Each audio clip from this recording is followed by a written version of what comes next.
তোমার কথা মনে হলে মনে পড়ে তোমার কষ্টের কথা। ছোট থেকে বড় হয়েছি, যখন থেকে বুঝতে শিখেছি দেখেছি কোনো না কোনো ঝামেলায় জড়িয়ে আছো তুমি। মধ্যবিত্ত পরিবারের মাসকাবারি গোনা টাকায় সংসার চালানোর মতো নিরন্তর সব ঝামেলা। ছোটবেলায় তোমার এইসব সমস্যা বুঝতে পারতাম না, অবুঝের মতো এটা সেটা আবদার করে ফেলতাম।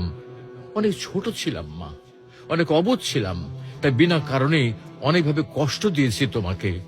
পড়াশোনা করতাম না, স্কুলে যেতে চাইতাম না, সাইকেল নিয়ে সারা দিন রোদে রোদে ঘুরতাম। আর অনেক কিছু করেছি যেগুলো বলে শেষ করা যাবে না মা।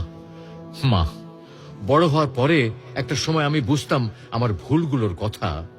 হোস্টেল থেকে প্রতিবার বাসায় যাওয়ার সময় নিজেকে অনেক করে বোঝাতাম যেন এইবারে আমি তোমার সঙ্গে কোনো খারাপ ব্যবহার না করি। যে কটা দিন থাকতাম কোনোবার পারতাম, কোনো সময় পারতাম না। নিতান্তই অবুঝের মতো সাধারণ সব ব্যাপারে রেগে যেতাম তোমার সঙ্গে। পরে অবশ্য খুব কষ্ট পেতাম। সেসব কিছু এখন অর্থহীন লাগে মা। সবকিছু ছেড়ে দিয়ে তোমার কাছে চলে যেতে ইচ্ছে করে মা। এক সময় তো যাবো দেশে, আবার হয়তো অবুঝের মতো রাগ করবো তোমার সঙ্গে, অনেক কথা বলে ফেলবো যেগুলো আমার বলা কোনোভাবে উচিত না। মাগো, আমার এই লেখায় আমি তোমাকে যেভাবে বলতে পারি, সামনাসামনি কোনোদিন এভাবে কথা বলতে পারবো না। মা, আমি আমার সবকিছুর জন্য ক্ষমা চাই তোমার কাছে।